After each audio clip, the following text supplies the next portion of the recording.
Hello and welcome to Business 360. I'm Shireen Bhan. The headlines that we're tracking for you this evening. The Sensex and the Nifty hit a record high led by auto and consumer durables. Nifty closes above 24,400 for the first time. Inflows into equity mutual funds up 17% in June, hitting a new record high above 40,000 crore rupees. The SEBI-appointed panel to curb speculative trading in derivatives is likely to call for increasing the minimum lot size of contracts by at least 4 times. May also recommend restricting weekly options to just 1 expiry per stock exchange per week. That's a money control exclusive. Prime Minister Modi calls Russia an all-weather friend and a trusted ally. On the second day of his visit to Moscow, announces the opening of 2 new Indian consulates in the country. Ukraine's Zelensky calls the visit a devastating blow to peace efforts. Uncertainty continues for online pharmacies even close to 6 years after a plea challenging the sale of online medicines was first taken up by the Delhi High Court. The government says it's not been able to frame a policy even after the court's 2019 directions. The court will now take up the matter on the 3rd of September. The UP government waives registration fee for strong hybrid vehicles. The move raises hope that other states may follow suit. Maruti, Toyota and Honda are likely to be the key beneficiaries. The Supreme Court directs the government to hold consultations with stakeholders to resolve issues surrounding self-declaration by advertisers, seeks recommendations within 3 weeks. 5 Indian Army personnel killed after militants ambushed their convoy in Jammu and Kashmir's Kathua. This is the second attack since Sunday. A manhunt underway to find the culprits. The special investigation team highlights negligence by event organisers as the main reason behind the UP Stampede that killed 121 people. Also holds the local administration responsible. The UP government suspends 6 people, including the sub-divisional magistrate, on the basis of the report. US President Joe Biden hits back at critics within the Democratic Party who are urging him not to seek a second term, says he's committed to running the race to the end and dares opponents to challenge him at the Democratic Convention. Also on the show, less than 3 weeks to go for the Paris Olympics. Golden boy Neeraj Chopra hopes to become the first Indian to win 2 Olympic gold medals. We profile India's ace javelin thrower.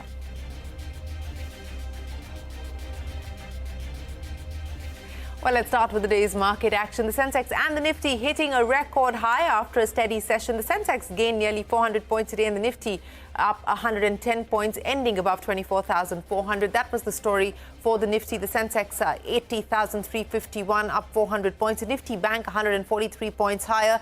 Mid-cap index also about 0.5% higher today. So all the indices closing in the green. Auto and FMCG stocks leading the rally today. The Nifty Auto Index gained over 2% today, up by about 563 points. And the FMCG index was also strong, up by almost 2%. That's a gain of about 600 points for the FMCG index.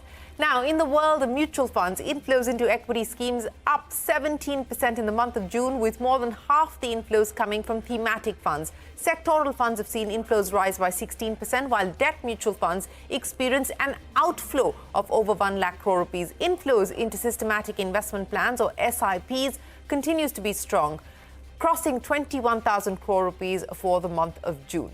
Well, staying with the markets, here's a money control exclusive. The SEBI-appointed panel to curb speculative trading in derivatives is likely to recommend several measures to contain volumes. According to Money Control, the panel is likely to call for increasing the minimum lot size of contracts by at least 4 times. Currently, the minimum size is 5 lakh rupees, and the panel is eyeing increasing this to about 20 to 30 lakh rupees. The panel may also recommend restricting weekly options to just 1 expiry per stock exchange per week.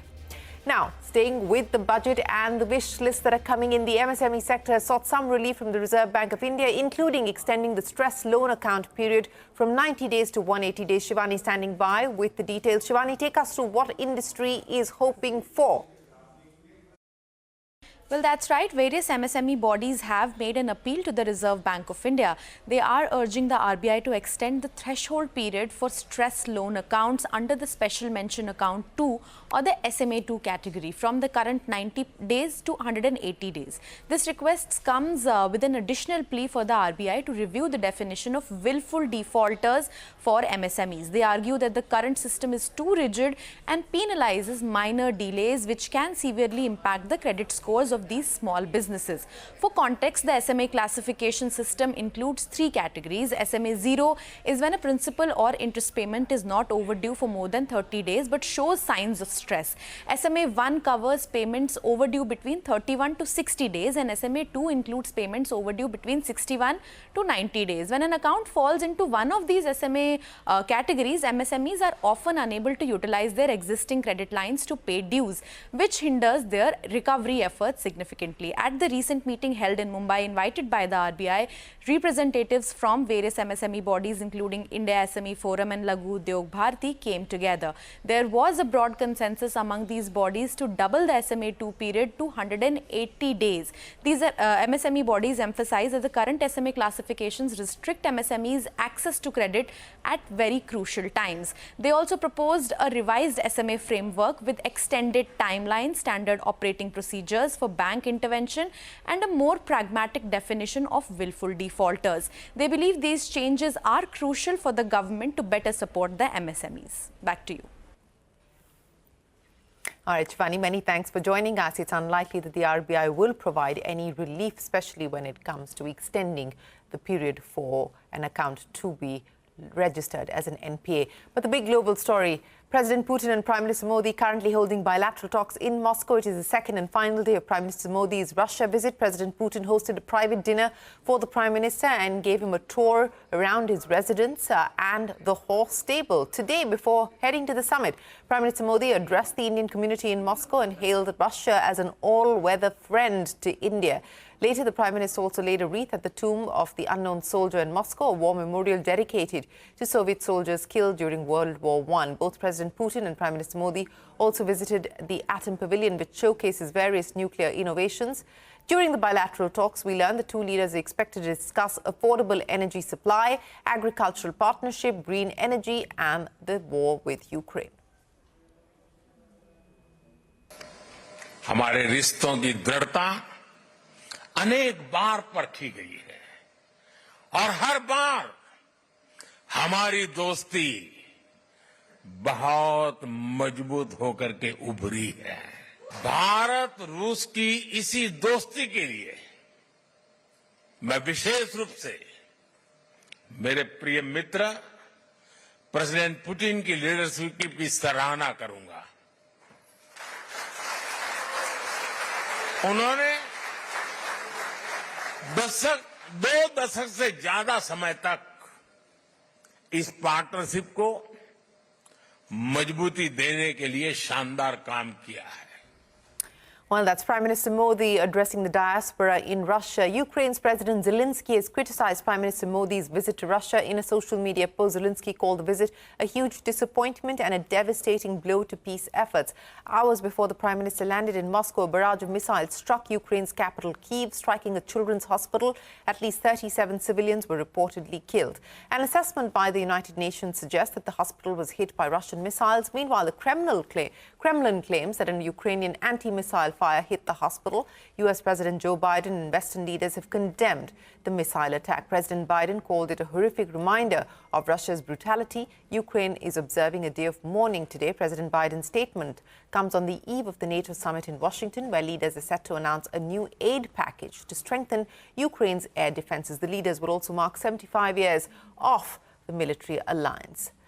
Well, uncertainty continues for online pharmacies, even close to 6 years after a plea challenging the sale of online medicines was first taken up by the Delhi High Court. Now, today, the government essentially telling the Delhi High Court that it has not been able to frame a policy even after the court directed it to do so back in February of 2019. Ashmit is standing by now with more details. Ashmit, this case has been going on since December of 2018. Many extensions of time have been granted to the central government to come up with a policy. Today, the government telling the court, we haven't been able to put one together. Where does this now leave matters? What does this mean for online pharmacy?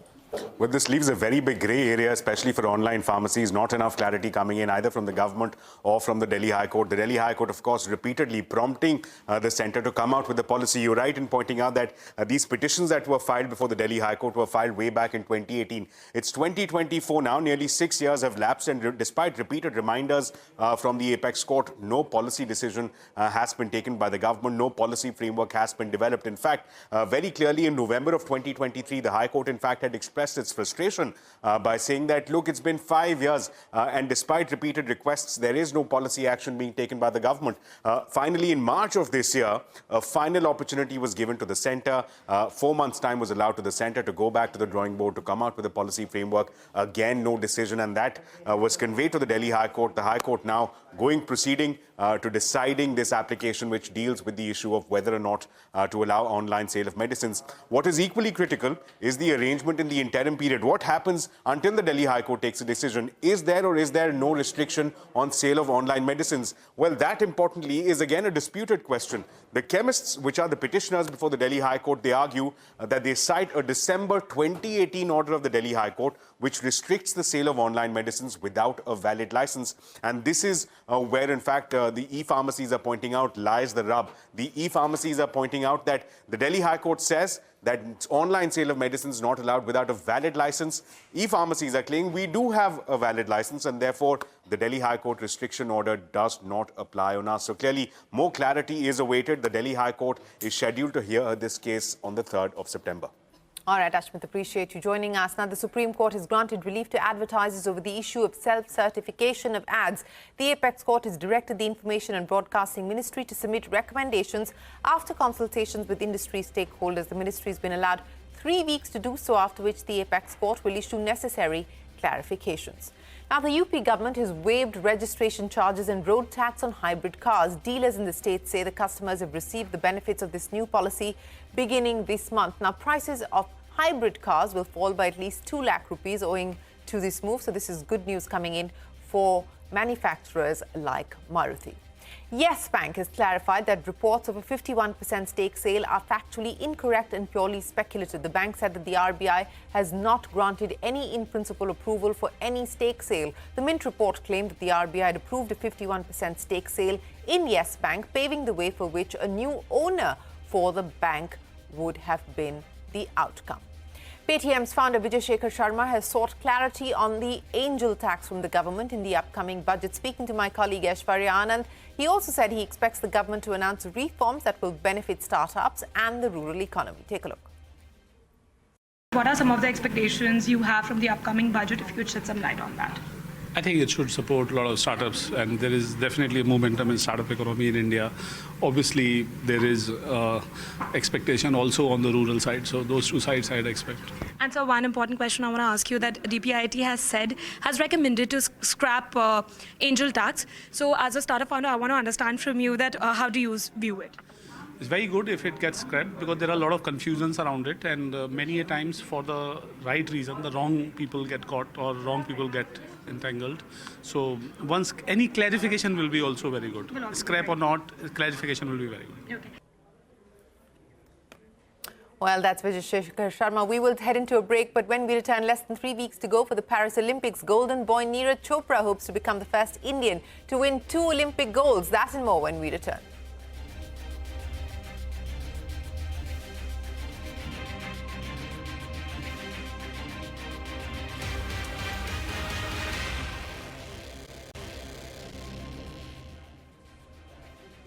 A special investigation team has highlighted negligence by event organisers as the main reason behind the UP Stampede that killed 121 people. The team has also held the local administration responsible. The UP government has suspended 6 people, including the sub-divisional magistrate, on the basis of the report.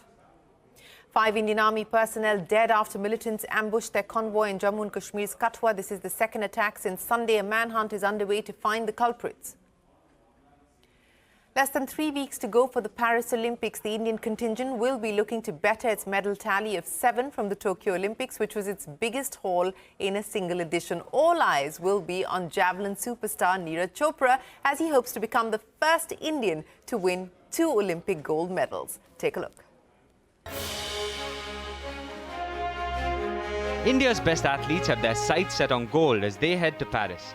And one of these stars who has already had his taste of Olympic gold is javelin throw ace Neeraj Chopra. And there's no doubt that he's looking for more in these games.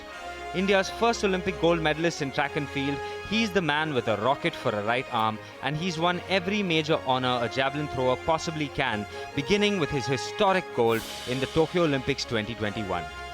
His place in the Indian Olympic squad was sealed with an 88.7-meter throw in August 2023 at the World Athletic Championships. That's higher than his gold medal-winning throw in Japan. Consistent excellence was the 26-year-old's modus operandi before his historic feat, and that has only amplified since the spotlight was thrust on him. In the last 3 years, he has won a series of first and second place finishes, including a second gold at the Asian Games in 2023. As he heads to Paris, Chopra is looking to add to this medal tally and book another slot in the history books as India's first two-time Olympic gold medalist outside a team sport. Well, here's wishing Neeraj Chopra all the very best for the Paris Olympics. A quick check of some of the other headlines tonight. The Central Consumer Protection Authority has directed online travel platform Yatra to refund the pending booking amount to consumers whose flights were cancelled due to the COVID lockdown in 2020. Now, as per the Department of Consumer Affairs, Yatra has yet to give a refund of more than 2.5 crore rupees to consumers. About 23 crore rupees has been refunded so far. A subsidiary of Aegis Logistics is looking to file its draft red herring prospectus with SEBI for an IPO by September. Sources tell us that Aegis Wopac terminals may raise nearly 4,500 crore rupees through a fresh issuance of shares. By the end of the year, the IPO is expected to value the company between 35,000 crore rupees and 37,500 crore rupees. Aegis Wopac Terminals operates a network of terminals located in 5 strategic ports across India. Hyderabad-based Pitti Engineering will raise funds worth 360 crore rupees through a qualified institutional placement. Sources have told CNBC TV 18 the issue price for the QIP is being set at 1,054 rupees a share. This represents an 8.93% discount to the closing price. There will also be a lock-in period of 90 days for investors. Now, earlier this week, the Tamil Nadu government initiated a probe against the Adani Group for selling overpriced, low-quality coal to the state-run distribution company Tanjedco. The whistleblower in the matter, Chennai-based NGO that first flagged irregularities in 2018, says it has evidence of collusion between government officials and the Adani Group in these transactions. Jude Saneth brings you more. It isn't just the Adani Group that is finding itself in troubled waters in Tamil Nadu. After allegations that Adani sold coal at inflated prices to the state-run power distribution company Tanjedco, the original whistleblower in the case is now claiming that the group acted in connivance with public servants employed by the DISCOM to allegedly subvert the tender process. In fact, we have mentioned in our complaint that there is definitely a collusion between Adani, few other firms, and the public servants of Tanjedco. So without a collusion in this could not have happened at all. Right from the start, which is the tender condition. In fact, the tender condition was poised at almost 1,000 crore turnover. Even for an order of 200 crore. Why do they fix a turnover requirement of 1,000 crore? It is to ensure that only 3 or 4 companies can actually participate in the tender. So once you ensure that only a very small number of people can participate in the tender, you create an environment where they can form a syndicate, where they can collude. Arapur Iyakam, the whistleblower complainant in the case, claims that this collusion has cost the Tamil Nadu Exchequer a loss of 6,066 crore rupees. The key allegation, Adani Enterprises supplied Tanjedco with 3,500 kilocalorie low-grade coal, originally priced at $28 per metric ton, but passed it off as 6,000 kilocalorie high-grade coal and billed the DISCOM $92 per ton. As evidence, the NGO has submitted Indian customs documentation which designates Adani's coal shipments as low-grade coal, but these very same shipments turn into high-grade 6,000 kilocalorie coal in Adani's invoice to Tanjedco. The NGO also claims it has evidence that Tanjedco's tender scrutinizing team manipulated its findings in order to gloss over the significant price markup. While the allegation of collusion between a corporate entity and government officials is no doubt a serious charge, the whistleblower in the Adani coal procurement case is also accusing the incumbent DMK government in Tamil Nadu of dragging its feet on the investigation. He claims that while the state's anti-corruption unit, that's the DVAC, first requested for permission to investigate the Adani Group back in January 2023, it has taken the government of Tamil Nadu nearly 18 months to give the go-ahead. The NGO says this delay could hurt the investigation. In all these corruption cases, the delay invariably results in denial of justice, particularly with respect to accessing data, crucial data. When years go by, it becomes very tough for the investigating agencies to follow up and prove it in the court. While fingers may point to the AIADMK government which oversaw coal purchases at Tanjatco between 2012 and 2016, the DMK, which is now in power, says it is confident even a delayed probe will yield results. This delay, we'll have to see what bureaucratic hassle has happened, why there was such a delay. But now the probe is on. We'll be able to bring out the culprits to book. The Adani Group has not responded to the allegations in any manner so far. Multiple emails from CNBC TV 18 to Adani have gone unanswered. In Chennai, Jude Sanath. And with that, it is time for us to wrap up this edition of Business 360. Thanks very much for watching. Do stay tuned to CNBC TV 18. There's plenty more after this short break. We're back in a moment.